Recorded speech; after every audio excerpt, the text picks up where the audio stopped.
a team that we came up and represented ourselves.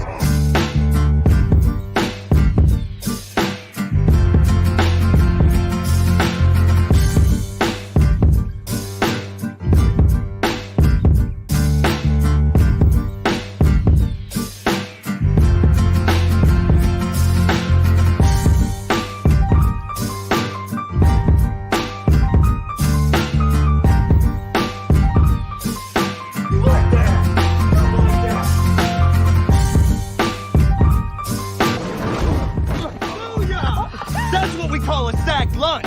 Nom, nom, nom, nom, nom, nom. Good morning, Sac City. Welcome in to another edition of the Sac City Podcast. I am your host, the one and only Vinny Milani, joined as always by my best friend in the whole entire world. He is Aaron, the Mukesiah, frozen ass Mukes. And below us, we have ya boy, AJ Johnson. It is a beautiful October 27th morning here in the city. Episode 109 is about to kick off. We've got a full slate of game previews for week 8. It should be a good one. We've also have our DFS plays of the night for the Thursday night matchup between the Buccaneers and the Baltimore Ravens. Gentlemen, we've got a lot to talk about. I'm not asking you how you're doing. I don't care about how you're doing. I don't care about your tales, your stories, your Rudy 2 candy ass. I don't care about any of it. Let's get to our morning. Ladies and gentlemen, can I please have your attention? And I need all of you to stop what you're doing and listen. What? Isn't it Rudy Poo? That's what I said. You said Rudy 2. Rudy 2. Oh, I said Poo. Rudy Poo candy ass. Come on, you man. said Rudy 2. I'm fairly sure that you said Rudy 2 candy ass. Check a tape, roll it back. Check a tape, roll it back. All right, let's get into our morning headlines and disregard my mess up. Yeah, even Bailey says you said man. 2. Oh man, that's a big time blunder on my candy ass here. All right, morning headlines time. We had a trade go down yesterday. The undefeated Philadelphia Eagles got stronger by acquiring Robert Quinn, the pass rusher from the Chicago Bears, in exchange for a 4th-round pick. The 3-time Pro Bowler, 1-time All-Pro, heads to Philadelphia to add to their already pretty good pass rush that they have. It was a sad day for Bears fans and for Roquan Smith after hearing that news. He was very torn apart during the press conference when he found out that his best guy has been traded to the Eagles. Aaron, what does this trade mean for the Eagles?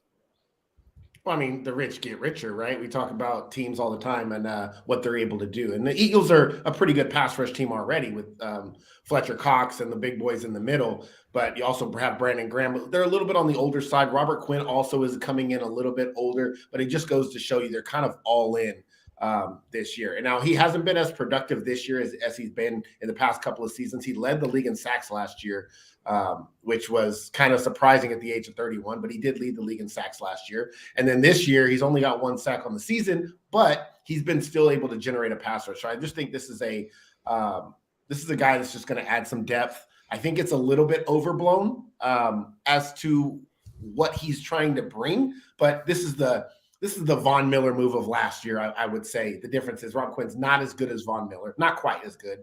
He's had double-digit sacks in a number of years, though, like 4 or 5 seasons. But he's also not very good against the run, so I worry about that. But then you got Jordan Davis and Fletcher Cox and those guys to pick it up. So this, to me, is just about, hey, let's get another piece. Let's add some more pressure. And you didn't have to give up much to get him. And it's going to show you that Philly's all in right now. So it's another good piece for them. And I heard something on Twitter where it was like, oh, Dallas, your move. Like it was some back and forth between, because the Cowboys traded for some defensive line depth and have been, they lead the league in sacks. So now it's supposed to be the Cowboys move, and everybo's talking about maybe going to get a wide receiver. So good move for Philly, though. Didn't give up a lot and got a piece that's pretty valuable. Yeah, I think this is a sign that how wide open the NFC is in general. I think that most of the trades that we're going to see on deadline day or leading up to it is just going to be a lot of NFC teams going all in to try and get that, basically jockeying for position for who's going to be the top dog in the NFC. AJ, your thoughts on this trade when it popped up? kind of the same with the rich getting richer thing. I do want to just point out, because I don't, want to leave you out like that. Last year, TJ Watt tied Strahan for the most sacks in NFL history with 22.5. So yes, NFC. Yes, NFC. Sorry, it was okay. the NFC. Led the NFC in sacks. Cool. See, and I just wanted that way, people don't. I did say lead. But yeah, so either way, but still, a very productive season last year. Then they make some changes in their schemes and everything, and it's not doing the same production for them. And then the Eagles, man, we talk about what the Jets have done as an offseason. We talk about what the Ravens consistently do as an offseason. If it wasn't for Howie Roseman's horrible track record with wide receivers, we would talk a lot more about how good that front office has been too. Because if you look at what they've done, acquiring A.J. Brown for nothing, next to nothing really, they gave up the pick of that year. You talk about having the Saints pick next season and possibly being a top 10 pick as it sits right now. You think about this trade they make with Robert Quinn. You talk about the front line of the Eagles and how they're already good. Well, if Robert Quinn can't make it work in Chicago, being next to these guys who are pretty good up front already allows him to be better, because they have so much more to focus on that front line. And you look at that defense, they're leading the league at a plus 12 differential on the turnover margin. And that's the last thing a team needs, is to have less time to throw the ball when there's already a team back there with a secondary that's causing turnovers seemingly at will. So the Eagles definitely see an opportunity. They see a window in an NFC that doesn't have a lot of talent in it from top to bottom. There's a couple teams that may give them some fits later in the season. And this is just going to be the year that this team, the young leaders, Jalen Hurts, Devontae Smith, you're going to have to see them grow in the playoffs, because I don't know with the NFL's parity that you get this opportunity like this again next season. And where they're sitting right now, you gotta look at them as one of the favorites in the NFC.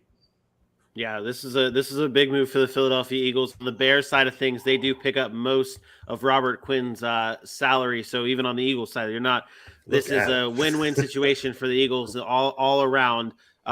So they do acquire Robert Quinn for a 4th-round pick from the Bears. In other news, we've got some quarterback starters that were announced yesterday. Andy Dalton will be the starter for the New Orleans Saints this week against the Las Vegas Raiders. And Mac Jones will start for the New England Patriots against the Jets this Sunday. Aaron, which one of those quarterback starter news stands out to you the most? Surprisingly, I'll go away from the Bailey Zappi conversation and Mac Jones, because I kind of expected that. It's Andy Dalton. It's them just not believing in Jameis Winston. I think I don't know that this has a.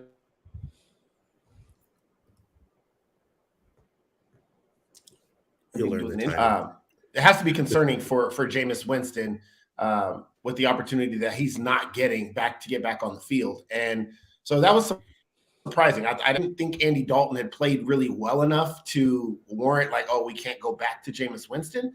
But I understand it. I understand that, Jameis Winston didn't look good when he was playing and outside of a half. And so maybe you continue to let Dalton have this opportunity. I just don't know. I feel like Jameis should be in there. I think he's a better quarterback. I think he's younger. I think there's more upside there. We watched Andy Dalton throw 2 pick sixes last week, probably cost them the game, because other than that, they were able to move the football and stuff. And that's stuff Jameis Winston can do. So if it is about injury, then I understand. But if it's not about the injury, it's just about them feeling more comfortable with Andy Dalton, then you got to have some serious concern about where Jameis Winston is going in his career. Yeah, quickly, I agree with that. I think it has to be the injury. I don't think Winston has done enough to lose the job with this coaching staff, and that there's more to it that we're not seeing on game day, maybe during the week. But I agree with that. I don't think Andy Dalton's that much of a step ahead. On the other side, I can look at the Mac Jones, Bailey Zappi conversation and think, to me, granted, Bill Belichick said, we'll see how it goes, but we know the truth, and we know, Bailey Zappi had a chance. This kind of rings to me almost like the Seattle Seahawks preseason battle where neither guy had really done enough to really hold the position. And when that's the case, you're going to the guy who's been there and who knows what's going on. We think about the way we heard this New England fan base just clamoring for Zappi, booing Mac Jones the entire game last week and chanting Zappi's name. That had to be really tough for Mac Jones. But then Bailey Zappi, outside of those first two drives, really didn't do anything, and in fact kind of went backwards, so that kind of gave the reins back to a Mac Jones who now has to come in and make a statement. You know, they picked me in the first round, 15th overall for a reason. I had a really good rookie season for a reason. This team needs to believe in me, and he has to be the reason that gives them to believe. He has to go out there and make no question about it that this is his team right now. And if Bailey Zappi wants it, it's going to have to be next year. So Mac Jones has an opportunity here. I think he's going to take it his best. And I don't think you do too much to change it from what Mac Jones and Bailey Zappi did. You know, maybe you do a little bit more of what Zappi was doing for Mac Jones, so he has the opportunity to air the ball out a little bit. But then you get behind those running backs and Ramondre Stevenson and Damian Harris, who should be another week healthy, and you let these guys go and help you secure a win. You haven't seen the last of Bailey Zappi this year, I guarantee it. I'm sure about that, but Mac Jones needs to make sure that's a difficult conversation to have. Hey, man, and put more respect on Geno Smith's name in that preseason. That man won that thing fair and square. He dominated the quarterback competition. He dominated it. I don't think so. I think COVID got him. Because I seriously believe Drew Lock was going to start that season if what he could have didn't get been. COVID. I don't know, man. The way Lock looked when he came back. Oof. But that's what I mean from COVID, though. Remember that game right before he got COVID, he was 14 of 14. He looked like the better quarterback, and there was a lot of talk like Drew Lock's job to lose, and then COVID lost it. COVID got the man. That does it though for that does it though for our morning headlines. I was going to throw in, and I actually just throw these little notes in.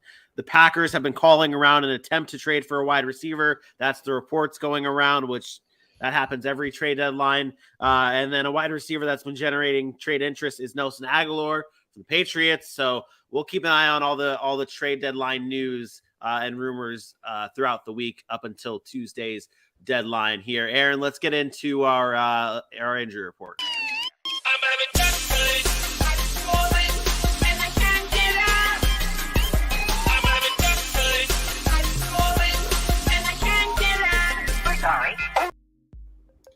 Oh, I love this music. It always sounds real soothing for all these injuries. We're going to talk about tonight's game first. Let's talk about tonight's game first. The injuries for tonight. Baltimore Ravens, Tampa Bay Bucks square off on Thursday Night Football. Calais Campbell is out for the Ravens due to an illness. For Tampa, there's a long list of outs here. We have Cameron Brate, Carlton Davis, Russell Gage, Sean Murphy-Bunting, Antoine Winfield, Luke Kadecki, just more and more injuries for the Tampa Bay Buccaneers. A long list of guys who are out. It's going to be tough for them. That's a huge blow to Tampa Bay. If they can't go and get this win at home, they're going to be really behind the eight ball here. There's some questionable players as well. Julio Jones and Akeem Hicks are questionable. We all know how that goes, two older players. And then for the Ravens, Mark Andrews, Rashad Bateman, Marlon Humphrey, a lot of guys, Ronnie Stan, all guys that are questionable. I do expect most of those guys to play.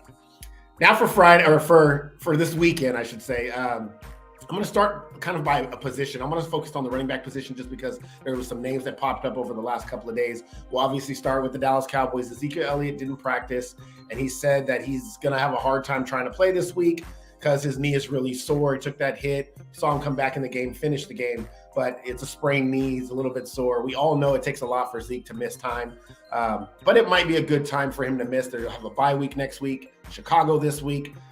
The people can get what they want. They get to see Tony Pollard for a full game against the Bears defense that's better against the pass than against the run. And I'm sure after this week, we'll have more running back controversy in Dallas. Chuba Hubbard, who also had an ankle injury, didn't practice on Wednesday. But a surprise name here, Josh Jacobs, popped up on the injury report. He was limited in practice with a foot issue. But remember, guys, he's a dog. So the dog is going to be on the field. Josh Jacobs is not missing no time. You get your dog costume yet? You get your dog costume yet? Yeah, man. I bought it yesterday. It's on the way. I don't expect him to miss any time. It didn't seem like there was much panic from the Raiders and their beat reporters and things like that. It's just kind of a more precautionary thing.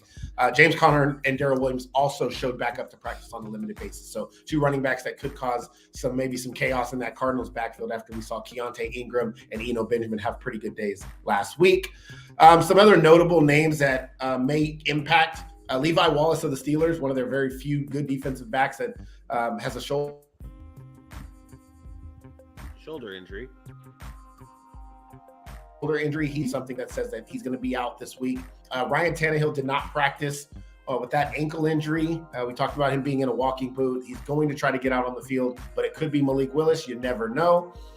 Jahan Dodson, again, not at practice for Washington. When is he going to come back? That's a big thing. And then, of course, the long list of 49ers injuries with Eric Armstead, Jawan Jennings, Deebo Samuel, Kyle Juszczyk, all did not practice on Wednesday. But again, this is a huge day for DNPs, and I could go on and on and on, but there's too many injuries. Check back tomorrow. Tomorrow we have a lot more clear idea about who's doing what. And then, of course, on Sunday during our fantasy show, we will have all the actives and inactives for you guys at that time. There you go. There you go. That does it for our injury report. AJ, load up those golden pipes before we get into our Week 8 game previews. All right, ladies and gentlemen, good morning. Thank you for rocking with Sac City Pod on your favorite video platform known as YouTube. While you're here, go ahead and head over to Facebook, on a different tab. Don't leave us. And hit that like, hit that follow on Twitter. Hit that follow on Instagram. Hit that follow. Make sure to heart like every single graphic you can see. And then, of course, head over to TikTok, all at Sac City Pod. We love the support. We love the fandom. We love rocking with our fans. Come be a part of the city at Sac City Pod on Facebook, Twitter, Instagram, YouTube, and TikTok. Week 8 is upon us, and we got a good one for you. Vinny, take it away. There you go. There you go. Let's get right into the inside the matchups for the NFC this week.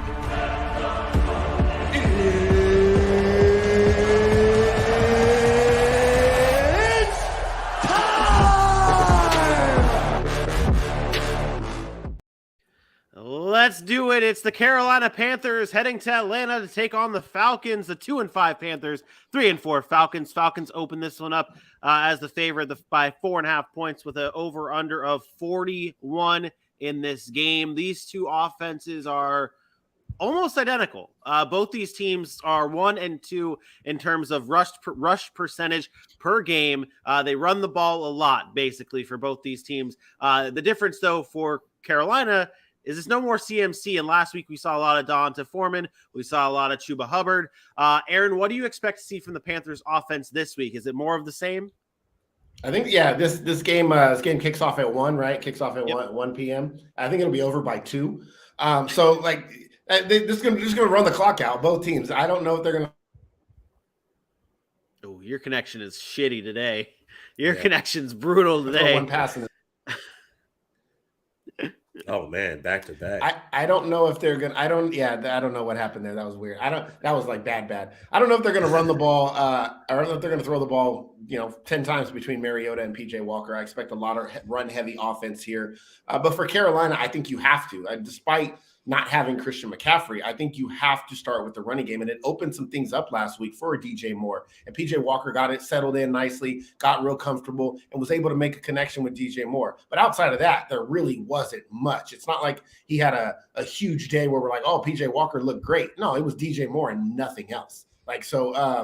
I think you have to get DJ Moore involved, but I think it starts with Deontay Foreman and Chuba Hubbard. And if they can continue to run the football, it'll open things up on the play action pass game and things of that nature for them. Atlanta's defense is banged up in the secondary, so that could have an impact on what Carolina wants to do. But ultimately, you know me, how much I rely on the run game in just about every offense, unless you're Kansas City and Buffalo. And even then, you have to be strategic with it. It all starts up front. And I think both teams are going to be focused on doing that this Sunday. Coming into this week, only 2 teams had not been favorites in a game. It's the Atlanta Falcons and the Houston Texans. This week changes that as the Falcons are favored by 4.5 points. AJ, this has been a team that, Marcus Mariota, we've talked about a little bit with the rushing attack being such a big part of this team. Marcus Mariota has under 150 passing yards in 4 straight games this season. If they lose this game, do we really need to start considering throwing in Desmond Ridder, or is it just keep riding Marcus Mariota and just going with the flow? Throwing in Desmond Ridder, to me, has at this point become a fan answer. I think the Falcons have made it pretty clear that they're going to ride out with Marcus Mariota. They lose this game, you can chalk it up to a divisional thing, but it shouldn't happen. You got some substitute players in there, but they've been very close against a Rams team. They beat the Bucs team. It's not like they fired their coach, got rid of CMC, and was chalking it up. They have a legitimate chance in this trap shit show of a division to become the number one seed or the number one position in this division. So if the Falcons lose this game, it's because Steve Wilkes made a good decision to take advantage of a banged up secondary, get the game started with the run, and then let that connection with DJ Moore and maybe slide in a little Terrace Marshall to surprise some people, let it get free. You look at what PJ Walker did the first week he was in against the Rams, about 80% of his passes, they were close to home, behind the line, at the line.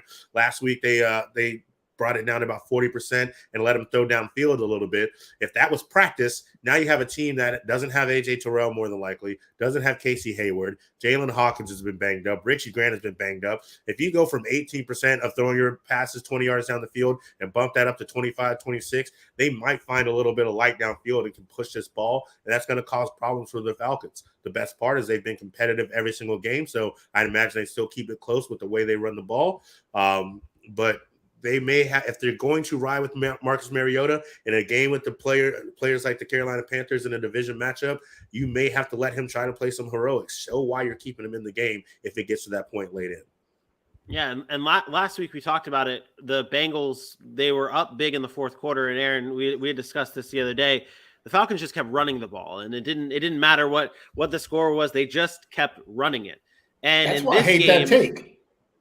Well, that's why I hate that take of AJ said it's a fan answer to say, when do we start looking at Desmond Ridder? No, that's a legitimate question that we've been asking about not only Marcus Mariota, but Ryan Tannehill and all those quarterbacks that do exactly what those guys are doing, which is nothing to win games, which is nothing to elevate your team to win games. There is nothing that Marcus Mariota is doing right now that Desmond Ridder can't do. Not one thing. That's perfectly fine. But they've made it pretty clear how they feel, though. But that's not the point. He asked you, do we need to start looking at perhaps when that time is for Desmond Ridder? And you said that is a fan answer. Because no, we've been saying that's a legit question to Arthur Smith. It's not about whether they will change or not. It's about should they change. And you're telling me that basically they shouldn't change because that's not how they feel. Who cares? Arthur Smith was down 18 points. They're the ones that make the choice. Arthur Smith was down 18 points and didn't trust Marcus Mariota to throw the ball. That tells you everything you need to know. So why not put him in there? That's it. That's the point. The question wasn't, are they doing the right thing? The question to you was, should we start looking at Desmond Ridder being a starter? And you said that is a fan answer. No, every analyst, every football mind outside of Arthur Smith, who's being very stubborn and not wanting to even acknowledge the question, is asking that question. So it's a valid question. It's the same question we have with Ryan Tannehill. There is no doubt that the Falcons should be looking at Desmond Ridder as a possible solution to get that offense rolling. Not only is the offense not working very well, but Kyle Pitts has basically been inadequate. Drake London has been a no-show for the most part of the last 3 weeks. So now you use a first-round pick on a tight end, a first-round pick on a wide receiver, and now you're going to run the ball every play of the game with your starting running back who's been on injury reserve for 4 weeks. It makes schematically, it makes no sense. And that's the problem. It's not about whether he wants to be stubborn. It makes no sense to say we're going to invest in these positions that we're not going to use. That is stupid. They might as well just use those picks on offensive linemen. And then said we're a run-first football team. I would have loved that. That would have been great. That's the point. So to say that's a fan response, I don't think that's a fan response. I think that's a very valid concern and question that should be asked to Arthur Smith and is at every single press conference. My point is it's been one for weeks and nothing has gone differently. So when I say it's a fan answer, it just means it's the same thought process as them clamoring for Zappy in New England. We all want it, but they're going to do what they're going to do. That's basically what I'm saying. I would love that. I wanted Desmond Ridder to be the starter. I wanted Desmond Ridder to be the starter for the Atlanta Falcons for 2 years. I'm not asking you from a personal standpoint. The question really is that pressure has to be applied to Arthur Smith in order for that change to happen. And so the questions are valid, and those questions need to continue from the media, from the people that are having talk shows, because eventually that pressure, it bursts pipes. Matt Ryan gets benched. Zappy gets in the game. So these things happen because there's so much pressure on these coaches. The fact of the matter is the Falcons offense isn't working right now. They're not good enough to beat teams. They can hang around in games, but overall they can't win these games. The defense is not helping. They give up the most yards in the NFL, especially the most pass yards. And now you have a Carolina team that has nothing to lose. They're going to come in here and just play free and loose like they did against Tampa. And that is a dangerous team. That's a scary team. I do think Atlanta wins. I do think Atlanta comes away with the win, but why are you scowling, Vinny? Does that mean we do it? Hold on here. I didn't understand. I was rolling into it. You do not think Atlanta wins. You said I think that's what I meant. I meant Carolina. That's why I was scowling. You were scowling and it started throwing me off. I said Atlanta. I was like, wait, did I fuck this up? Like, oh, no. I have Carolina winning this game for 2 reasons. I'm not going to be there, most likely. That's number one. Seems like when I go to the games, Atlanta wins. Like, swear, they go beat the Niners, they beat the Browns. Like, I was like, okay, I'm the good luck charm. Where the hell are you going, man? I'm taking Sunday off. Carolina gets this one. I do think that they have nothing to lose, and I like that mentality of playing free and loose and just go play. And Atlanta's defense is really banged up. 26-20 Carolina. Yeah, there was a possibility that, I should go that way. But like you, when you're not there, they lose. Like me, when I pick against them, they win. So maybe I should have picked against them. But I'm going to roll with my Falcons this time around. And I got them winning 24-21 in a close game. I think they'll be able to run it enough to slow the rest of this game down. And the Falcons won't have enough time to put the points on the board needed to win. Aaron, do you have the picks listed? Do you have the sheet near you of picks and My stuff? sheet? Yeah. Well, no. Like no. I'm trying to remember who I picked yesterday for Thursday Night Football. Did I pick the Bucs or the Ravens? You picked Baltimore. I picked Baltimore. Great. That flows into my narrative that I'm trying to spew here. I have the Falcons winning this game 27-23 because if the Bucs lose tonight, then the Falcons have a chance to be first in this division. That's going to add to the motivation of winning this football game. And maybe in a close game, we don't see Arthur Smith say, okay, let's run the ball a bunch of times. And they say, okay, let's go out and win this football game. They win 27-23 Falcons. There you go. You're welcome. You're a good guy. Week 8, we're the division champs and 4-4, guys. Yeah, let's go. Hey, that's the motivation right there. That's the motivation right there. They're gonna see a wide open NFC South, and they're gonna take it this week by being the Panthers 27-23. I remember in the offseason, y'all laughed at me because I said the Falcons have a chance to win this division. That was while Tom Brady was retired. I never thought in a million years when he came back they would still have a chance as of right now. There's a lot of football to be left, but it's just quite interesting. I don't know if I'd say the Saints. I don't know if I would say they have a chance, but I just All right, there you go. Next game on our list is the Chicago Bears heading to Dallas to take on the Cowboys. Cowboys are favorites in this game by 9.5 points with an over-under of 42.5. Justin Fields for the Bears is the most sacked quarterback in the league, most pressured quarterback in the league, and now he's matched up against one of the best pass rushes in the league in the Dallas Cowboys. HA, how do you game plan for this if you're the Bears and you're trying to avoid killing your future franchise quarterback? What's the game plan have to look like? It looks a lot like it looked against the Patriots for it does with Justin Fields. You actually have designed runs for Justin Fields. You use his strengths to attack. You get him out in space, you allow him to run the ball, and then that way once he's dropping back, there's always that chance that he can run the ball, and you have to keep somebody in to watch him, which allows him to have some time to throw. It's going to be very tough because this is one of the best defenses in the league. This is a team that can get after the quarterback. There's a Micah Parsons who you never know where he's going to be, and wherever he decides to line up, he's still capable of beating you from that position. But if you want a good chance, if you want to be able to put points on the board, you have to attack it with the run game. You have to allow Justin Fields to use his legs, and not just from a place of fear, but from a place of confidence and desire. And I think that starts with getting those design runs like he did last week against the Patriots. And we talk about the Patriots. They know what they want to do on the defensive side of the ball when someone's coming in, and they weren't able to stop it. I'm not saying it's going to be that easy against Dallas. They've proven do what they need on the defensive side of the ball. But it starts with being able to run the ball with Justin Fields and allowing him to get out in space. First of all, Vinny, don't ever disrespect my Dallas Cowboys again. One of the best the best pass rush in the NFL. The best. They lead in sacks. They lead in win rate, pass rush win rate. They are the best pass rush in the NFL, and this is going to absolutely be a massacre of Justin Fields. Justin Fields doesn't have a chance, and it's not his fault. You have the great pass rush of the Dallas Cowboys, the number one in the league, and then one of the worst offensive lines, if not the worst offensive line in all of football. And he'll get his little escapes every now and then and get some yards, but Dallas will live with that. Dallas doesn't care if Justin Fields is out there running around, because eventually you're going to get smacked by Micah Parsons. You're going to get smacked by DeMarcus Lawrence. You're going to get smacked by Dorrance Armstrong and Leighton Vander Esch and Anthony Barr and those guys. Eventually they're going to get to him, and eventually it's just going to be too much. And then you're going to start seeing the turnovers, the fumbles, the forced throws, the interceptions by Trayvon Diggs.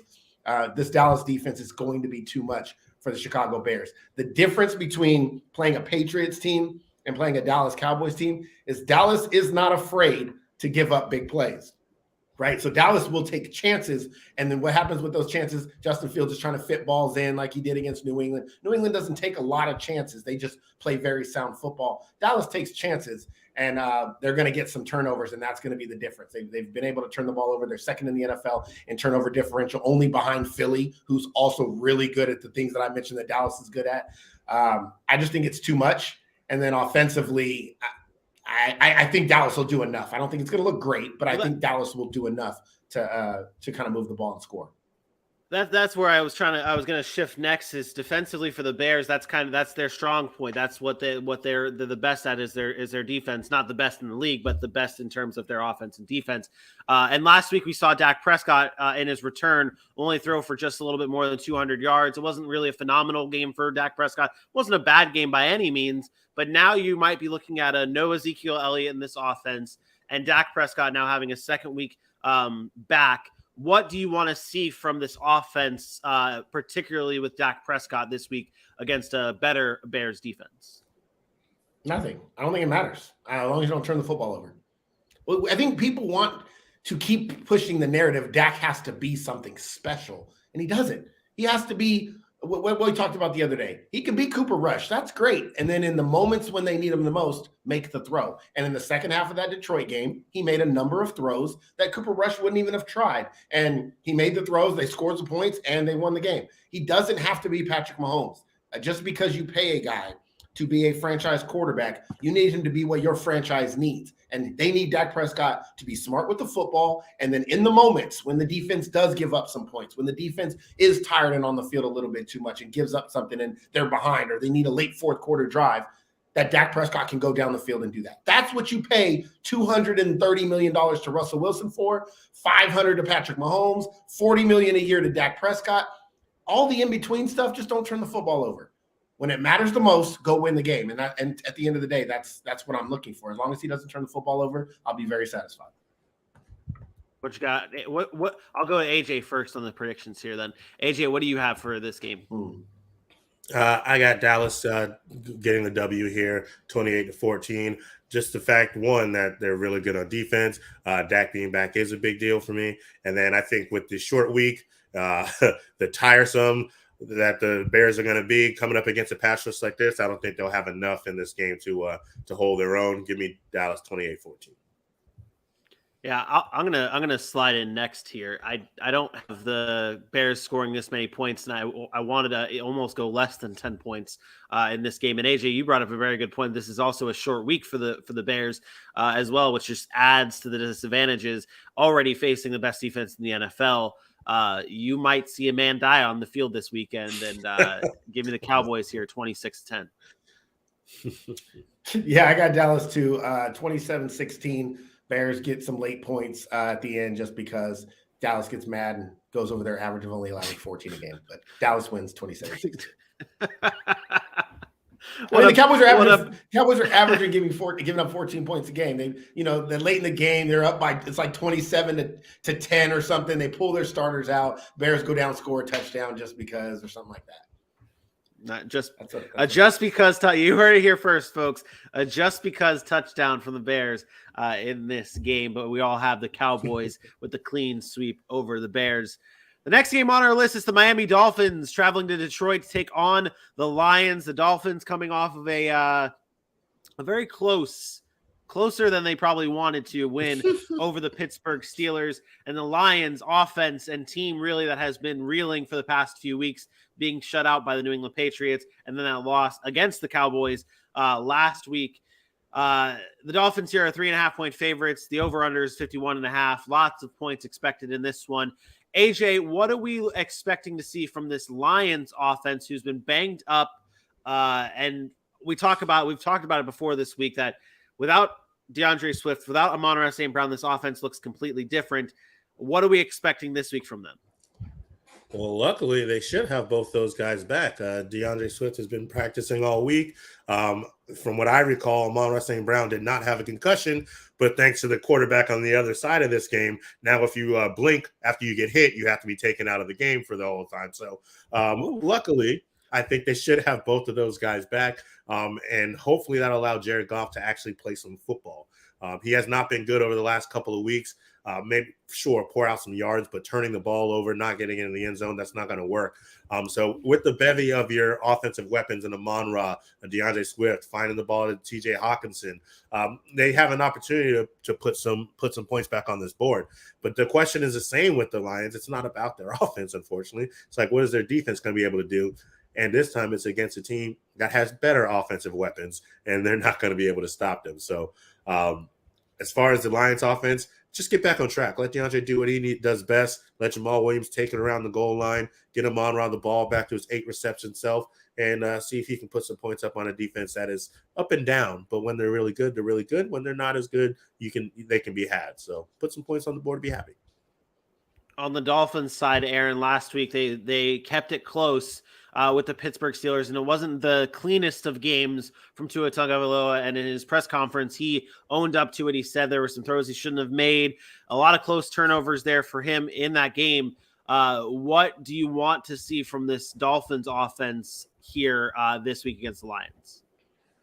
The same stuff I've been seeing all year. We got to realize Tua didn't play for almost a month before coming back on the field, and we expect him just to come back and be the same player. No, it was very much similar to the Dak Prescott conversation. He didn't got to come in, get your feet wet. I saw some good throws early in that game, and then, yeah, he was trying to force some stuff a little bit late and probably should have had some interceptions that didn't get caught. But I have no concerns about what Tua and the Miami Dolphins are doing. Tua's third in the league in QBR.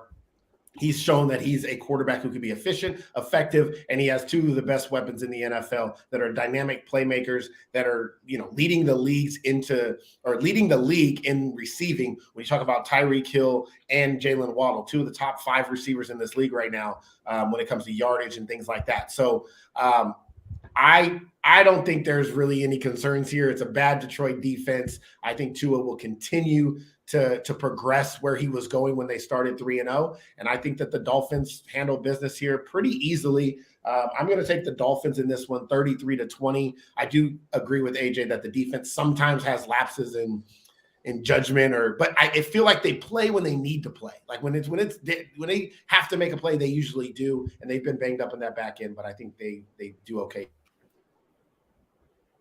AJ, what do you got? Yeah, and I also have the Dolphins in this one. I got them for 31-20. I do think the Lions will have enough offensive power to put some points on the board. For their sake, this prediction can be different if they can put the points up quickly. But I have a feeling it's going to take a little while to get going, and it may be too little, too late. The Dolphins got Tua back, and 4-0 within the season as of right now. So I think it's looking pretty good that they can get the W. 31-20 Miami Dolphins. Another clean sweep from everybody here. I have them 30-20. I originally had them at 33-20 until Aaron's pick came up. And then I was I got to change it. All of us have it's 30, 33, or 30, 31, and 33-20. Yeah, 20 points is a solid number for the Detroit Lions here. And I originally had the same score you had, Aaron, until you sent me your predictions. And then I was like, I can't have that. So I changed it, but forgot to change the Lions side of things. But 33-20, or 30-20 Dolphins in this game. It's a clean sweep. This is not much to talk about because, well, this offense for the Dolphins, we all expect to. 2 is 10-2 or 12-2 in his last 14, 12 or 14 starts. They won't give him his flowers, man. Just saying. Is that good? They won't give him his flowers. What's Herbert? What's Herbert in his last 12 starts? Oh, all right. Next game on our list, it's the Arizona Cardinals traveling to Minnesota to take on the Vikings. This is a matchup between two teams that have pretty good offenses, pretty good defenses as of late as well. The Cardinals entered this game 3-4. The Vikings at 5-1, looking good coming out of their bye. Aaron, what do you make of this Vikings team right now at 5-1 coming out of the bye? What do we expect to see from them the rest of the season and in this game in particular against the Cardinals? Well, I expect to see good offense because that's what they've always been is a good offensive football team. Dalvin Cook get a week to rest that shoulder up. Jay Jett is obviously a top receiver in the league. Kirk Cousins is going to be Kirk Cousins. He'll play well unless it's a primetime game, and then he won't. So they have the weapons on offense to be a good offense. The question mark will always remain until they prove it is consistency on the defensive side of the football. Can you be consistent? And I think that's what we're asking each and every week. We're seeing, hey, can this team stop people on third down? Can this team create turnovers to get off the field? And we've seen some of that in opportunistic times this year, late in that game against in London against the Saints. We saw it against the Bears. Like, I think that this is a team that has the capability of doing it. They are young at some certain pieces, but they got to continue to grow. So Darius Smith is big for them, getting him from Green Bay and his ability to rush the passer. Patrick Peterson being a veteran on that back end. They have to continue to progress defensively and hope that at the end of the season, they're in a situation where they can say, okay, our defense is adequate enough to make a playoff run because we know what we're going to get from the offensive side of the football. And I think it continues. I think they're going to continue to win games. And when they play a matchup against the powerhouses is when they get exposed usually. And that was Philly, right? That was against Philly this year, maybe against another team. We'll see. But I don't know what their schedule actually looks like when they play those tough opponents, but that's really where I'm gauging Minnesota as at that point in time. For the Cardinals on the other side, AJ, they are coming off of a 42-34 win over the Saints last week on Thursday Night Football. They've had a little bit of extra rest as well, and it was really the same old from Kyler Murray and DeAndre Hopkins. DeAndre Hopkins, 10 receptions, 103 yards last week in his season debut. Is the key to this offense as simple as DeAndre Hopkins just has to be in the lineup, or is there more to it? I mean, I really think it is. He's a number one receiver who's proven himself in this league. Even in a down year, he was still giving defensive fits. He couldn't score a lot of yards, didn't get a lot of receptions. That's cool. He put up 8 touchdowns in seemingly no time. You look at last week, his first week back, the excitement they had with this man. 48% of the target share last week. That's astronomical. Leads the league in one game this season. And now you get to do that against a Vikings team, which a lot of us are waiting to see the shoe drop. And this could easily be the week that it happens. A lot of people are expecting the 5-1 Vikings to go in there and take care of the Cardinals, who can't score first quarter touchdown, who keeps losing in close games. I don't know if that's the case. I mean, you look at what the Vikings are. They're 31st against the pass and 31st against number one wide receivers. And when you look at a DeAndre Hopkins, it may not be as easy as 48% of the target share, but it's going to be enough where they're going to have some problems. And now Robbie Anderson, who obviously we can't speak so much about our Robbie Anderson, but another week in a new offense, and an offense that wants to spread the ball out and air the ball out.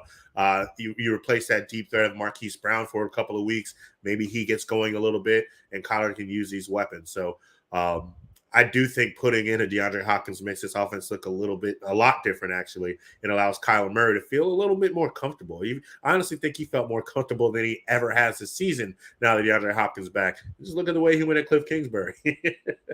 So to me, that's how easy it is with the DeAndre Hopkins back in the lineup. Oh, my guy, AJ. I disagree. I don't think there was that much of a difference. I do want to say that DeAndre Hopkins looked good, and Kyler Murray throwing to DeAndre Hopkins looked good, but Kyler Murray throwing to Hollywood Brown looked good, and Hollywood Brown had led the NFL in target share percentage before he got hurt. I think the offense looked exactly the same. Kyler Murray still ended up only throwing for 200 yards. We look at the big scoring numbers, and we thought that was their offense, but no, it was their defense. They created 4 turnovers in the game. 3 of them put them in the red zone in that game. Andy Dalton threw 2 pick sixes right before the half, which allowed that momentum to go. But if you look at that game and watched Kyler Murray play, he was still 20 of 29. Didn't look that great. Was sacked twice. He again had threw the 1 touchdown. But it wasn't like they were out there airing the ball around. It was just DeAndre Hopkins. It was 10 catches, 100 yards. I didn't think the offense looked good at all, especially from a passing perspective, which is what we were kind of thinking DeAndre Hopkins would do. I thought they missed Hollywood Brown significantly. Rondale Moore hasn't really produced the way he's supposed to be producing. I have serious concerns for the Arizona Cardinals offense because I've seen this before. I've seen, drop back and just throw it to DeAndre Hopkins. That's great. But if you don't have anything else that's going for you, I think you're going to run into some problems. And maybe it might not be this week against Minnesota because Minnesota's defense isn't elite. But you look at the rest of that offensive game plan, and it really didn't look any different than the first few weeks of the season. They just put up more points because their defense helped them out. I guess kind of in a way, and it's unfair to have done it this way. I'm thinking about it with a Hollywood Brown in the mix. They really missed having a second receiver. I mean, the timing couldn't have been worse for them to get DeAndre Hopkins back and the guy he traded for goes down. You know, if Robbie Anderson had been there a week sooner, maybe they get to utilize him too. Because when Robbie Anderson has a guy willing to throw the ball, he can be something special. And I think he will. I mean, poor guys had Sam Darnold, Baker Mayfield, and Baker Mayfield. Now he gets a talented receiver, and I think that can change some things for him. And I agree. I wasn't thinking about the points because it was the defense last week against the Saints, and I am aware of that. But I believe the confidence level, the connection and the chemistry that a DeAndre Hopkins has with the Kyler Murray, it just feels different, and it feels like the trending is going to head in the right direction. I can't speak exactly to what I think Robbie Anderson is going to be this week. I just think he has the potential to be better now that he has, I guess, another fresh start, one that he basically chose. Maybe not the maybe I got vertigo, bro. Maybe not the destination, but the fact that he's no longer with Carolina, that may be enough to just get him enjoying football again. And Vinny's over there screwing up. He's on mute. He's over there trying to talk. I'm happy I was on mute because I didn't want to throw off AJ on the ending of his statement, and I also didn't have B-roll or a graphic to cover my transition like I normally do. So I just think that this is more Cliff Kingsbury. Yeah, Cliff Kingsbury. Kingsbury issues. Yeah, I just think it's a Cliff Kingsbury issue because that's why it hasn't looked very good. That's why. I mean, it's not the personnel to me. Like I think Rondale Moore is talented. I think DeAndre Hopkins is great. Benjamin and them can get, but it just doesn't look explosive like we thought it was going to be under Cliff Kingsbury. And I think that's his issue. He needs to figure out a way, regardless of who's out there at wideout. I'm going to start. No, yeah, you've been picking first, and AJ, you've also been picking first too. I was going to throw in my pick to try and throw. Yeah, I have the Vikings in this game 33-31. I think it's a high-scoring game. I don't think both defenses are kind of who they are. I don't think that they're that phenomenal. I get the turnovers that the Cardinals had last week with Andy Dalton at quarterback.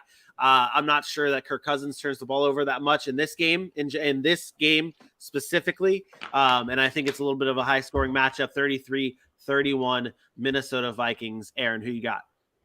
Yeah, I have Minnesota in this one as well. I have Minnesota winning 35-28. Again, high-scoring game. I think both offenses will be okay in this one. DeAndre Hopkins should have a good day. I'm hoping that Arizona's offense shows up. But I think Minnesota is the better football team overall, and I think they get the win here at home. All right, if I'm not mistaken, this is our first not clean sweep. I am going with the Cardinals in this game.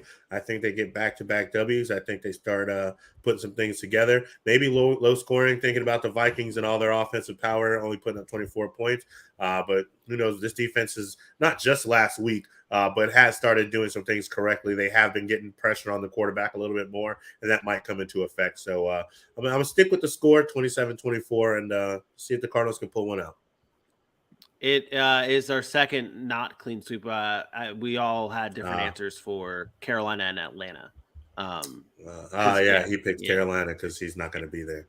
That's right. Yeah, that's right. yeah, something along those lines. But 2 for Minnesota, 1 for Arizona in this game. If the Vikings do win, they would move to 6-1, and what a start that would be for a Vikings team coming back with a new head coach this year. It would be a great start for the Vikings.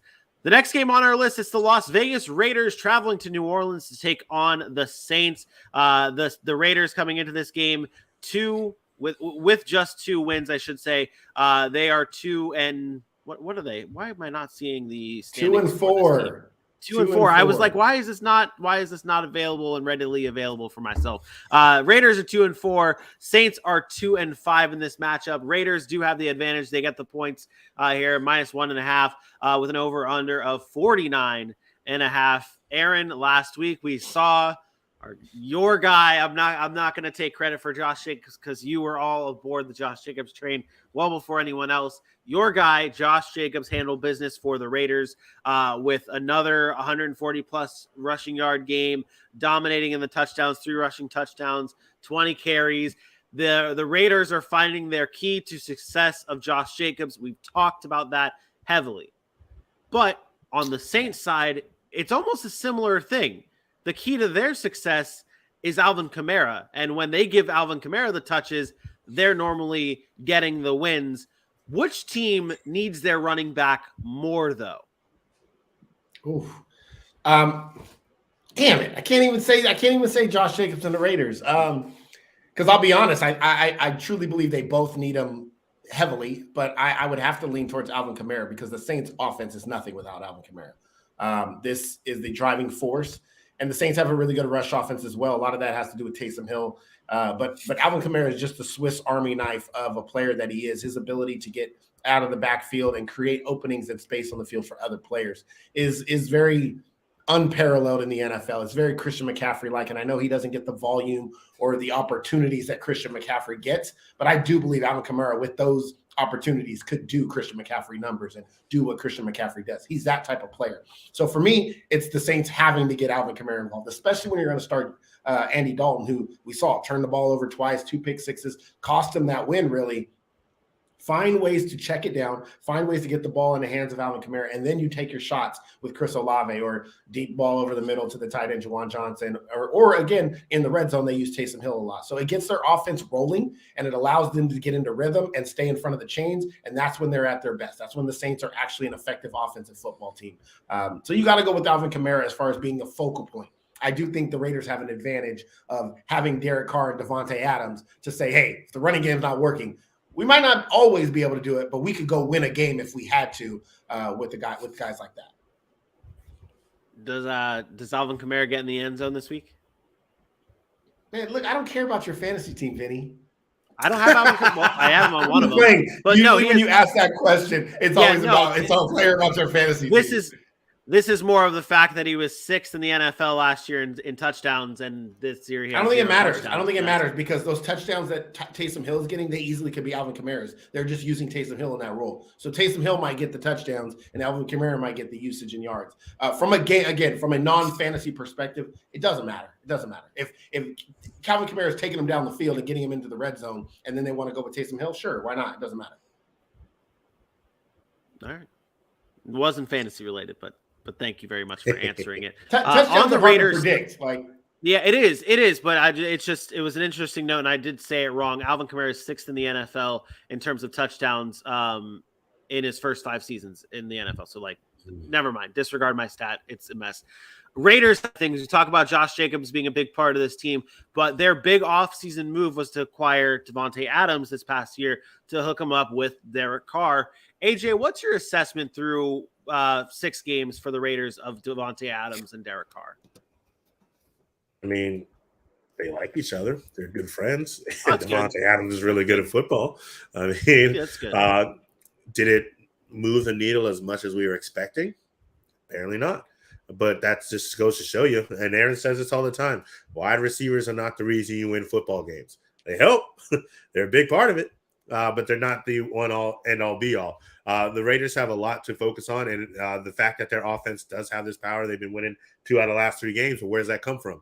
that guy back there on that screen up there, that dog, Josh is Mr. Jacobs, being able to run the ball with him, because these teams can't just be like, oh, we have to attack all of our attention to Josh Jacobs, because if we do that, now I have to worry about Devontae Adams being one-on-one on the outside and no defensive players winning that. Now I have to worry about Hunter Renfrow coming across the middle in the slot, and most of the times he's going to win. Darren Waller is going to be healthy again this week. He's probably going to be a problem if they just focus on Josh Jacobs. So bringing Devontae Adams in is a big help, because now it spreads the defense just that much more thin. The connection with Derek Carr and Devontae Adams, when he needs a guy, he's got a go-to guy. Devontae Adams is a go-to guy for any quarterback, and he's had the luxury of being able to get a very good friendship and chemistry with Aaron Rodgers when he's at Green Bay, and now he's had the luxury to go to a guy who's always had a great friendship with and has continued this chemistry, the go-to guy for Derek Carr. And if there's some what's it called, heroism? I can't say the word. It's leaving me. But if Derek Carr needs to be a hero, playing hero ball, he's got a guy that he knows can help him do it on the other side. That word just literally just jumped out of my brain right when I wanted to see it. It's like, nope. You're like, nope. I don't want to go out. I don't want to. All right. Well, let's do predictions here. I've got the Raiders here 28-24. Not much to this. I think this game does come down to both running backs, and I will go with the hotter running back here in Josh Jacobs and take the Raiders 28-24. AJ, who you got? I got the Raiders in a slightly higher scoring game, 31-27, I think I said. I can just look at it right there on the screen. See? Boom, there it is. Yep. 31-27. Saints defense, not great. Honestly, way worse than we thought they would be. The Raiders will be able to put up some points, and the Saints find ways to put out points. So I think this is going to be a little bit of a shootout. 31-27, Raiders. Yeah, Raiders. Yeah, I'm taking the Raiders as well. I think the Raiders' running game is going to work. The Saints are bottom half against run defense, which is weird because they've been in the top 5 run defensive teams since I can remember. And this year they're just not. They're getting ran on. Raiders have been running it well. Give me the Raiders here, 27-23. All right. The next game on our list, it's the Pittsburgh Steelers and the Philadelphia Eagles, a battle for Pennsylvania here between these two teams. The Eagles coming into this game with they've won 9 straight home games against the Pittsburgh Steelers, 9 straight games against Pittsburgh Steelers in Philadelphia. They're undefeated, obviously, this season. It's a big deal for the Eagles. We talked about it earlier on in this show. They just went out and acquired Robert Quinn. This team is just getting better and better now coming out of the bye. What do we expect in this game from the Eagles here, AJ? I'm expecting a lot of fun. Coming off a bye, they want to get back to playing football. I'm looking to see what connections been made and if this offense can continue to get more potent. We've seen it kind of go back and forth from an A.J. Brown to a Devontae Smith. Miles Sanders gets in the usage. I want to see if Jalen Hurts can sustain them both for a game. Can you get Devontae Smith the ball when you want? Can you get A.J. Brown the ball if you want? Can Miles Sanders find some holes and find a way to get to move the ball almost seemingly at will? I don't mean to disrespect the Steelers. Their defense hasn't been what they are, and before what they were. And before TJ Watt gets back, the Eagles have a very solid opportunity here to take advantage of it. Coming off the bye, being fresh, having fresh legs for Jalen Hurts. I want to see him sustain an offense because we know this defense is going to be a solid part of a deep run in the playoffs. We have the question of what Jalen Hurts and an offense can do in the playoffs. And it's time to continue. It's time to show that you can be consistent and be a potent offense, a la the one that won the Super Bowl 5 years ago when they needed to score at will. They did. Aaron, this game is. Oh, go ahead. Go ahead. No. Go ahead. No, I was just going to say this game is. No. Go ahead. No. I was just going to say this game's tougher than I think. Then it's going to be led on to believe. Like talk about the 11-point spread there. I have them covering that, but there is something to be said about what Pittsburgh does against good teams or teams that we perceive as good. They win and they beat the Bengals week 1. They got blown out by Buffalo. I will give you that, but then they come and they beat Tampa and they played them close. And I just never know with this team. Like, it's so hard to tell which Steelers team is going to go up. Is it going to be the team that schemed up really well and coached really well and makes it close? Or is it going to be the team that just decides not to play that week? So I don't have a lot on this game. Philly should win.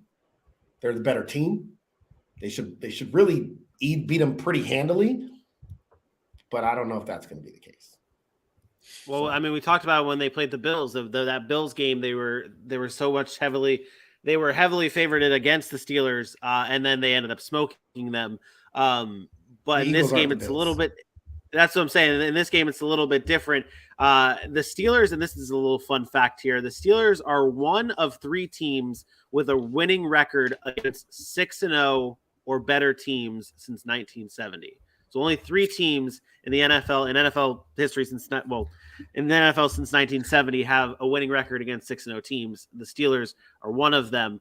Has nothing to do with this game. And for that, that's such a useless stat. and for that, I have the Eagles crushing the Steelers here, 35-14, covering the spread, and go Eagles to 7-0.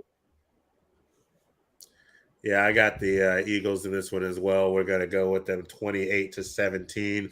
I wanted to get them in the 30s, but man, Mike Tomlin, he just garners so much respect for me. I think they'll find a way to stop them from hitting them 30s. 28-17 is what I'm gonna stick with.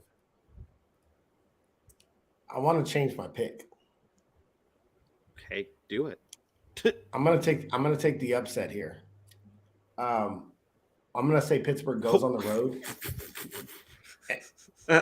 and hands Philly their first loss. What's so funny? 24-23. So you go from originally having the Steelers losing this game 31-20 to... I just said I'm going to change my pick. I know, but that's such a drastic change. It is a drastic... That is a drastic... One score change. For each team. But it's a big deal. What went in? Let's talk about it though. Let's talk about it. What is going into that? It's what Pittsburgh does. This is what Pittsburgh does. Everything logically says take Philly, I have 31-20 or something like that. That's what it should be. Vegas agrees, 11-point spread. But there's something about what Pittsburgh does in games that they're not supposed to win. And I like that. I love Mike Tomlin. I know he's going to have his team prepared. And the thing I worry about most with Philly is getting away from the run game when they shouldn't. And then Minkah Fitzpatrick making a couple of plays. And just like that week 1, let Jalen Hurts throw an interception early in that game to Minkah Fitzpatrick, and that momentum change and that momentum shift. I just 24-23 Pittsburgh. There's no rhyme. There's no reason. I'm owning that it's probably not a logical pick, but I just have a feeling that there's going to be an upset this week, and I think the Steelers get – the Eagles are not going undefeated. I promise you that. Yeah, I'm going to tell you right now. They are not going undefeated. They are going to lose to a team, and it's probably going to be a team that we didn't think they were going to lose to, and I like this matchup for Pittsburgh. I'd like it more if it was in Pittsburgh, but it's the same state, so it's close enough. Yeah. I'd like it more if it wasn't off a bye. I feel like that's leaning favor to the Eagles, but I ain't knocking a man's feelings. Yeah. I'd like it more if it wasn't the Eagles against the Steelers and Kenny Pickett being the quarterback, and then also the Steelers being the Steelers and the Eagles being the Eagles, and this also being a game where the Eagles are playing the Steelers. All right, well, upset. Hey, upset watching. Aaron, you're right. They can't go on. They won't go undefeated, and they have to lose eventually. And I mean, sometimes you just have that feeling. Sometimes you just got to ride with that feeling. So we'll see what happens on Sunday. The next game on our list is the San Francisco 49ers traveling to Los Angeles to take on the Rams. This will be the second meeting between both these teams this season. The Niners defeated the Rams early on in week 4, 24-9. Matthew Stafford was sacked 7 times in this game. 7 times for Matthew Stafford. This was a Jimmy G game as well. This was one of the worst games for the Rams though in their season, scoring only just 9 points. The Niners here are favorites by 1.5. The over/under 43 here. Rams coming off of their bye, Aaron.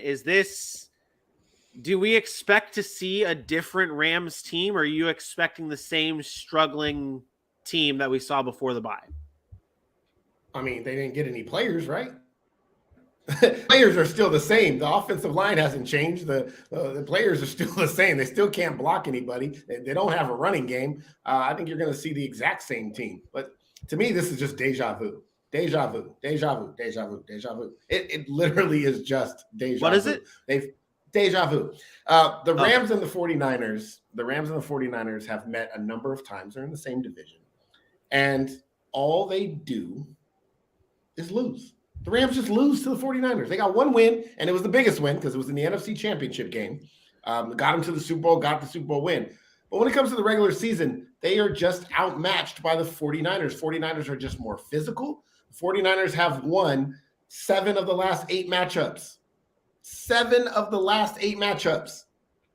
It's not changing. It's not changing. Sunday, Niners are going to win again. And I got nothing. No analysis. They're just better than the Rams. They're just a better football team. They're more physical. They just own the Rams. They're just the Rams kryptonite. It's the Jaguars, Colts winning in Jacksonville type thing. It just happens. And they're going to win again 27-23. You got me there. Once you brought up the Jags Colts, you got me there. I want to go and change my pick right now. I'm kidding. I'm not going to do that. There wasn't much analysis to that because, I mean, it's just fact the Niners own the Rams. AJ, let's talk about the Rams. What do they need to do? What do you hope to see from the Rams coming out of the bye? We got to find something to analyze on. We're using words like hope now. Can they give Van Jefferson new legs? I mean, like, you need help. That's all it is. I mean, you need help. What does McVay like? He likes to have a running back by committee. He's got one because Cam Akers doesn't want to play for him, and now you have to hope on Darrell Henderson. What does he like to do with receivers? He likes to have people who can do different things, spread the ball down the field, spread the ball across the field. All he's got is Cooper Kupp. Now, that's a great person to have, but it's still not enough if you keep everything in front of you on Cooper Kupp and stop it. Like, there's not much here. Unfortunately, they need a new offensive line because guess what? Nick Bosa's probably healthy, probably going to be there, probably going to be giving hell to this offensive line and Matt Stafford, who's going to be sacked maybe another 8 times. I'm sorry. I want to help you too. I really do. No, I think the lack of analysis is almost proving the point of where we're at with the Rams. Like in a time where the defending Super Bowl champions are this and that talented team, they're not that good. And I think it's sorry, but for this to go the opposite way than we're all feeling, it's going to have to look sloppy on the Niners side of things. The receivers are going to have to drop passes. They're not going to convert on 3rd down for some reason. You let the underdog stick around long enough, they start barking. Like that, it's going to have to look something like that. If we come back on next week and we're talking about the Rams winning it, the questions won't be how did they do it? It's going to ask what went wrong. Because to me, that's the only way this is really Jimmy G. Jimmy G is the only way the Rams win this game. Yeah. And that it's a bad Jimmy G. So what let's see if I can get something out of this one here from you, Aaron. Christian McCaffrey's first real game, full week of practice, first real game with the San Francisco 49ers this year. What's his stat line? Give me a stat line for Christian McCaffrey here. Get that fantasy team happy. I don't own Christian McCaffrey anywhere. I don't, honestly, it doesn't matter. The reason I don't like answering these questions, Vinny, about stat lines is because the impact he's going to have on the game. No, Christian McCaffrey. Nobody cares about his stat line. They want to know what his impact on the game is going to be. It's going to be huge because the versatility that Christian McCaffrey offers and what Kyle Shanahan wants to do allows them to do more things creatively on offense. I can't tell you how many times Kyle Shanahan is going to hand the ball off to Christian McCaffrey. 12 carries, 75 yards, 5 catches, 63 yards. Who cares? Doesn't matter. You could have given me 31 for 273 and 3 in this game, and then went into your analysis of that, and it would have been perfect. I wouldn't have cared about the analysis. The analysis of his wanted. Impact. The analysis is the part. Who cares about the stat line? The analysis is what you want. His impact on this game is going to allow Kyle Shanahan to be flexible and multiple on offense, lining him up in different situations. He is not just going to be in the running back. He is going to play slot. He's going to be on bubble screens. He is going to do everything that they do with Deebo Samuel. And now you have 2 Deebo Samuels. Or 2 Christian McCaffreys, however you want to put it, which opens things up for George Kittle. What the 49ers are now able to do, I don't think people realize. They have the most versatile offense in the NFL. And that's including Buffalo, and that's including Kansas City, because they have tight end that can play wide receiver, a fullback that can play tight end, a running back that's a receiver that plays running back. Like, they're the only team in the league that can do that. And so you never know what personnel they're in. You could have 2 running backs on the field, and then you bring in, let me explain this. And this is going real deep. You want analysis? Here's analysis. Positionless football. It's wild. It's crazy. Defensively, you match up to the offensive personnel. You have to react to what they do, right? So if a team comes out with 3 wide receivers, you're taking a linebacker off the field and you're bringing in a nickel back corner, all right? Or a third safety that can play nickel. You can't do that with the 49ers, because if you have you could line up in 22 personnel. You could have a tight end, Christian McCaffrey, Brandon Ayuk, and Deebo Samuel, and the defense thinks you're in a base formation. And the next thing you know, you come out 4 wide. All 4 of those guys can run like wide receivers. So now you have the wrong personnel. So you got linebackers matched up against the wrong personnel. So what they can do from a versatility aspect throws the defense off. You cannot play matchup football. And that in the NFL is everything, is being able to read what the offense is doing, substitute, match that personnel, and feel like your matchups can win.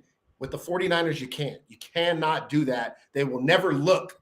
They'll look like they're in base, and they're really not. They'll look like they're in spread, and they're really not. They're in base. They can run out of that formation with more DBs on the field. It's impossible to explain on a podcast without visuals, but I'm telling you, there is no offense in the NFL that can do what the 49ers can do. And this is why I picked them to go to the Super Bowl in the NFC still after losing to Kansas City. Kansas City is just a better football team than them. But the 49ers, if Jimmy G doesn't screw it up, the 49ers are great. Like, they will be in the Super. That's how I feel. They will really. That's how he really feels. AJ, who you got? Will be in Super Bowl. Yeah. To your point, I think you actually did. If you listened, I think you did a pretty good job of explaining it, to be honest. And it's going to be very fun to watch, because Kyle Shanahan is a creative genius when he wants to be. And, when he's not already thinking about his next job, so he blows a Super Bowl or something. I give me the 49ers in this one as well. Same number, same score, 27-23. The rivalry allows Matt Stafford to put some points on the board. And, when they want to be, they're a good team too. I just don't think they have enough to stop this offense. And that was before they got Christian McCaffrey. Right. So 27-23, San Francisco 49ers. I will be different here. Give me the Rams, 28-27. And I just think this is coming out of the bye with the Rams. I think that's really my only reasoning behind this, that they come out of the bye, they've assessed what they've done wrong. And I get it. Sometimes it doesn't matter how much you assess what you've done wrong. If you don't have the pieces to make the team better, you're not going to be better. And I get that for the Rams case, because really it's their offensive line and protecting Matthew Stafford that's going to be huge in this game. I just think that they squeak this one out. Just squeak this one out. Not saying that the Rams are the better team in this, even in this game. I don't think the Rams are going to be the better team, but I just think they squeak this one out, 28-27, coming out of the bye and getting just their season slightly back on track. The next game, the final game on our list, it's the 6-1 New York Giants taking on the 4-3 Seattle Seahawks. Gentlemen, before this season, if I were to have told you that come week 8, we would have seen only one game featured 2 teams with winning records, I don't think you would have told me that it would be this game. I don't think you would have been able to tell me that. But this game this week is the only team featuring 2 teams with a winning record. The Seahawks are favored in this game by 3 points with an over-under of 44.5. And if I remember this correctly, and correct me if I'm wrong, Aaron, normally the home team gets 3 points. So when you look at this game, it almost is a coin flip. When you look at these 2 teams, it's 2 teams that no one has a clue about. No one can put their finger on what it is about these 2 teams that are making them as good as they are. Seattle leads the division in the NFC West. The Giants are 6-1, and the only reason why they're not leading the division in the NFC East is because the Eagles are undefeated. But the Giants are doing their thing. The Seahawks are doing their thing. I'm going to give you the easy question here, Aaron, because the last game. I gave you a question you didn't like. I'll give you an easy one here. I'm going to give you a layup. Which team is the most surprising this season? I don't even think that's a layup. But I got two here. It's the Seattle Seahawks is the most surprising team. I will tell you that because I told you what the Giants could be if Daniel Jones didn't turn the football over. But the Seattle Seahawks, we just didn't think they had anything at the quarterback position because we had seen Geno Smith play before, and Geno Smith hadn't been very good. Plus, you talk about the young defense that's stepped up big time. And I didn't like one thing you said. I didn't think you said, we can't explain it. We can't explain it. We can't explain how these teams are where they're at. They've played football the right way. And when we've evaluated where these teams are at, we've liked the things they've done. We talked about Seattle losing Russell Wilson. We knew the quarterback was the question mark. So we know the reason they're winning right now is because Geno Smith is playing good football. That's the difference between being 1-5 for them or 1-6 and 4-3. It's just Geno playing good quarterback football. But everything else around him, the offensive line play has been better. You go draft a Charles Cross. You bring in guys that they lose guys, and you bring in guys we don't know much about, but they've played as a collective unit. The secondary that started the season really, really slow, and we're like, oh, this defense is bad, but they have an offense that can move the ball. The defense has come together. Like that defense is better now than it was in week 2. They progressively got better and better schematically. They figured out what fits their style of play. Tariq Woolen is a man-to-man physical lockdown corner, but they're using him in a I don't want to say an older Seattle system. They're running that old style Seattle system, and he's thriving because he doesn't have to think a whole lot. He gets to watch the quarterback and react.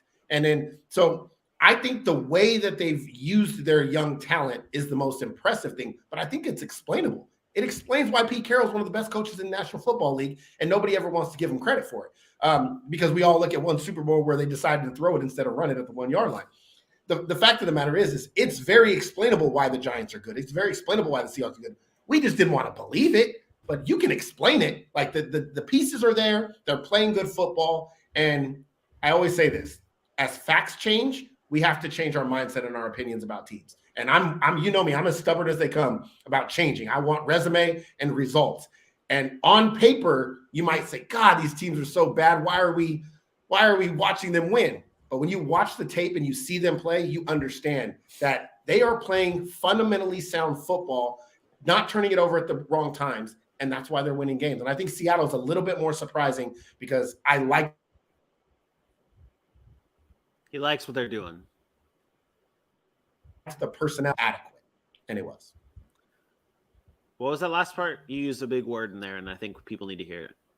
I just said I felt like Seattle is more surprising because we knew the Giants, at least I did, knew the Giants had good personnel. I just needed Daniel Jones to be adequate in order to get wins. And he's been over adequate. He's been better than adequate, but he's not turning the football over.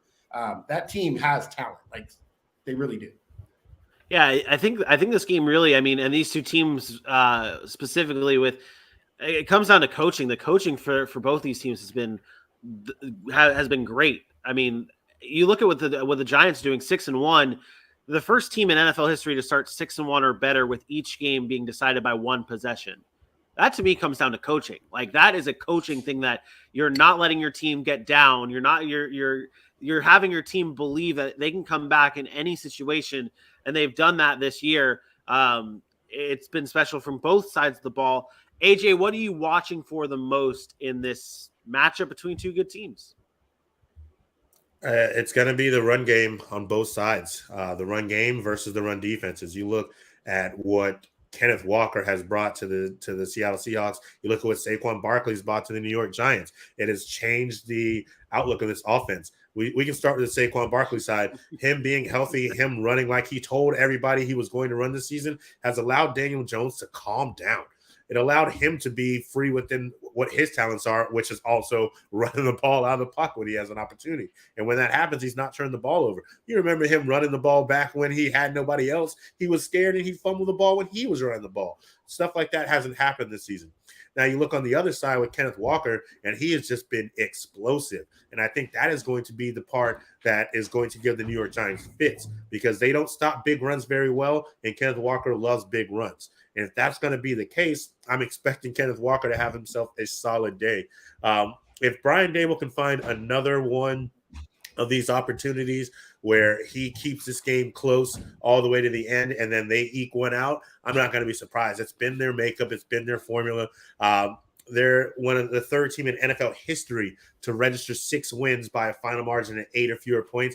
And they're one of 3 teams who have won 5 of their first 7 games when they were trailing in the second half. They find a way to keep it close. They find a way to keep it gritty. They run the ball. They play tough defense. And if they're the last ones with the ball, there's a good chance that they have what it takes to get this W.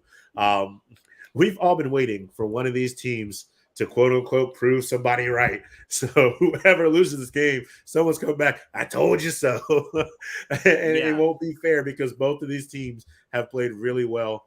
If you would like, I'll jump right into mine and let you know how I think it's going to go down.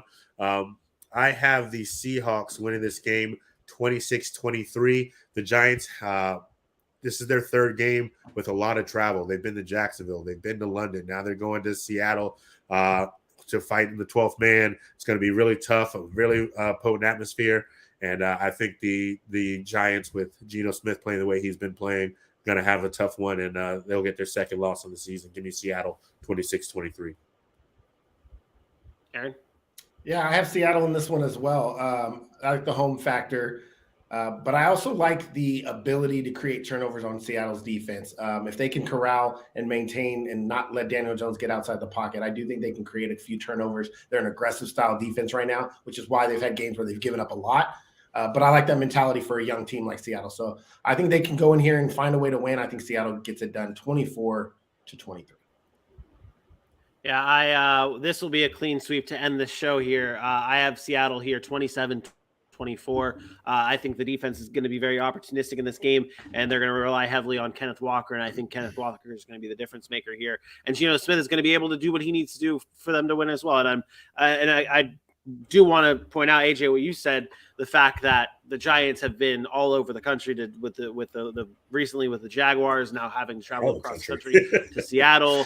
And then out of the country, like, it's not an easy road, no pun intended, for the Giants, and they do fall in this game 27-24. That does it, though, for our game-by-game previews for the NFC in Week 8. We now move on to our DFS showdown, and I just want to play this drop, so I'm going to do it. What are you talking about? Oh, have you not heard? It was my understanding that everyone had heard. Heard what? Brian, don't! Oh, well, a bird, bird, bird. But bird's a word, well, a bird, bird, bird. But bird's a word, well, a bird, bird, bird. That's right. It is time to get into our DraftKings showdown for our Thursday night football matchup between the Baltimore Ravens and the Tampa Bay Buccaneers. These DFS plays will be a little bit more fun than picking between Chicago and New England. There's a few more weapons and fun names to choose from than our usual shit show suspects of Chicago and whoever they're playing. AJ, I think this is your first time on the show doing this live. Nope. No? I've done it live. Were you I've done it live. Once for sure, possibly twice, definitely once though. Definitely once. We had the same. It was the Washington Commanders game because we both had Curtis Samuel as our captains, and we both cried a little bit about it. Okay. All right. Yeah, I do recall that. All right. Well, AJ, let's start with you then. Take us through your thoughts on your lineup and what you're going through right now. I would do something crazy. And this is why this man's the best in the world. My captain is going to be Justin Tucker. I'm going to put my kicker at $6,000. I think he's going to get himself some field goals. I don't think that the Tampa Bay Buccaneers are going to stop the Baltimore Ravens all night long, but I do think it'll be enough where Justin Tucker's called on a few times, maybe get me 12 points plus the 1.5 after that. So I put Justin Tucker there also because I needed some money. But then I got Lamar Jackson and Mark Andrews. That connection is just going to be what's necessary. Then I got Chris Godwin. Give me Mike Evans. Nope, sorry, Chris Godwin, Cade Otton. And then I have Gus Edwards as the running back on the other side of things.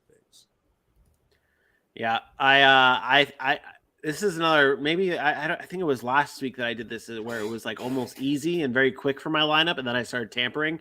But I have Rashad Bateman as my captain. Hopefully he plays. If not, I will end up changing that, obviously. Lamar Jackson, Gus Edwards, Mike Evans, Justin Tucker, and we'll go back with Kate Otten again. That's my team. Not sure. Tampering and all that. I want to find a way to put Mark Andrews in my lineup, but I don't think. Bro, you can't just go change your lineup later. What did we talk about last week? Unless there's, I was talking about tampering now. I was talking about tampering now. Is this your lineup or not? God. I think so. All right. Well, I'll tell you my lineup. My captain is Chris Godwin. Tom Brady is in my lineup. Leonard Fournette is in my lineup. Lamar Jackson is in my lineup. Justin Tucker is in my lineup, and Isaiah Likely is in my lineup. Okay. Isaiah Likely day, huh? Well, Mark Andrews is banged up. It's true. Should I be flexing Isaiah Likely this week? It was a joke. Please don't shoot me. I know you love to hang on every little word here and just blow up because you're not emotional. Because honestly, I can never tell the difference between when you're joking and not, because all of it is shit takes. So even when you're being truthful, it's a shit take, and then when you're joking, it's a shit take. So I have to just react to everything. Yeah, that's exactly what you sound like. That's what you sound like when I hear you. Okay. All right. That does it, though, for another episode of the Sac City Podcast. We'll be back again live at 10 a.m. Eastern Time, bringing you the rest of our Week 8 previews featuring all the AFC home teams, including our Monday Night Football matchup between the Bengals and the Browns. We've also got the Bills and the Packers coming up tomorrow. It's going to be a great day. You're not going to want to miss another episode. You're not going to want to miss any of the episodes of the Sac City Podcast. We're coming hot. We're coming out hot, ladies and gentlemen. We're taking over. So be there live, 10 a.m. Eastern Time tomorrow for another episode of the Sac City Podcast. For my best friend Aaron. For your boy AJ Johnson. Oh, you're not going to do the chit again? Oh, man, I was hoping you did. And for myself, we'll see you tomorrow. Peace out. Holla. Holla.